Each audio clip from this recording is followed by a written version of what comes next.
దీనికి స్ఫూర్తి భగవద్గీత అనే కురుక్షేత్ర యుద్ధ సందర్భంలో అర్జునుడు ఆయుధాలను కింద పడేసి రాజ్యం కోసం భీష్మ పితామహుడు, అదేవిధంగా కర్ణుడు, దుర్యోధనుడు, దుశ్శాసనుడు, నా సహోదరులందరూ ఆ పక్కన నించుంటే రాజ్యం కోసం వాళ్ళందరినీ సంహరించడం, వాళ్ళని సంహరించి రాజ్యాన్ని సాధించుకోవడం ద్వారా ఏమి ఉంటుంది, ఏం మనశ్శాంతి వస్తుంది అని చెప్పి అర్జునుడు యుద్ధతంత్రం నుంచి తప్పుకుంటా అన్నప్పుడు శ్రీకృష్ణ భగవానుడు బోధించిందే భగవద్గీత.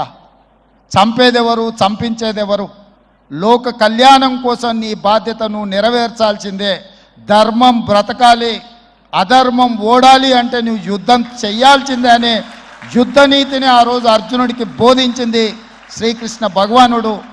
ఇవాళ ఆ శ్రీకృష్ణ భగవానుడి బోధనానుసారమే ఈరోజు ఈ చెరువులను కాపాడే కార్యక్రమాన్ని నేను తీసుకుంటున్నా. నాకు తెలుసు ఈ చెరువులలో నిర్మాణమైన విలాసవంతమైన ఫామ్ హౌజులు ప్రభుత్వాన్ని ప్రభావితం చేయగలిగిన స్థానాలలో ఉన్న చాలామంది వ్యక్తులు ఉన్నారు.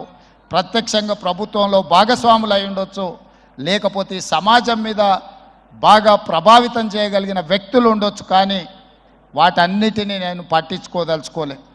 ఇది భవిష్యత్ తరాలకు, ఇది రాజకీయాలకు సంబంధం లేదు. నేను స్పష్టంగా చెప్పదలుచుకున్నా. రాజకీయాల కోసమో లేకపోతే రాజకీయ నాయకులను కొంతమందిని దృష్టిలో పెట్టుకొని చేపడుతున్న కార్యక్రమం కాదు ఇది.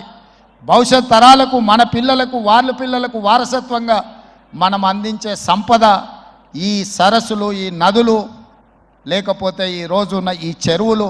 ఈ ప్రకృతి సంపదను మనం విధ్వంసం చేస్తే ప్రకృతి మన మీద కక్ష కడుతుంది.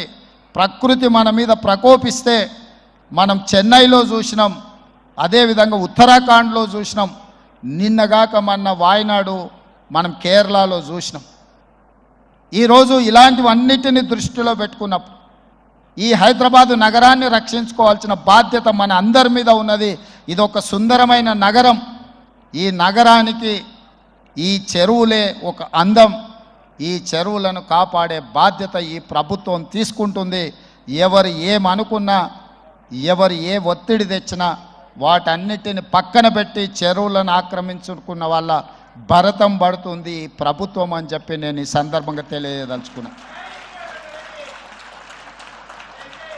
ఆనాడు కురుక్షేత్రంలో ధర్మం వైపు శ్రీకృష్ణుడు, అర్జునుడు నిలబడ్డందుకే ఈరోజు ఆ ధర్మం అనేది కాపాడింది. వాళ్ళు ధర్మాన్ని కాపాడితే ధర్మం మనల్ని కాపాడింది. ఈరోజు మనం చేస్తున్న పని కూడా అలాంటిదే. మీ అందరి సహకారం ఉండాలి. అదేవిధంగా నిర్వాహకులకు ఈరోజు విద్యకు సంబంధించి లక్షలాది మంది నిరుపేద విద్యార్థులు, ఎస్సీ, ఎస్టీ, బీసీ, మైనారిటీ, ఆర్థికంగా వెనుకబడిన వాళ్ళు ప్రభుత్వ పాఠశాలల్లో చదువుకుంటున్నారు.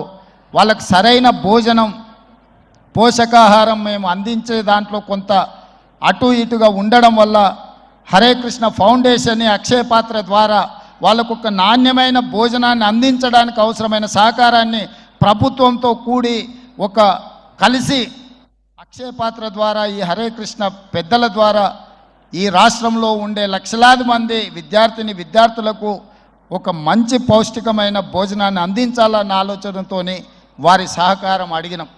విద్య, వైద్యము మా ప్రభుత్వం యొక్క ప్రాధాన్యత. ఇవాళ గ్రామీణ ప్రాంతాల నుంచి వైద్యం కోసం హైదరాబాదులో ఉస్మానియా, గాంధీ, నిజాం, అదేవిధంగా క్యాన్సర్ హాస్పిటల్స్కి సుదూర ప్రాంతాల నుంచి పేదవాళ్ళు వస్తున్నారు.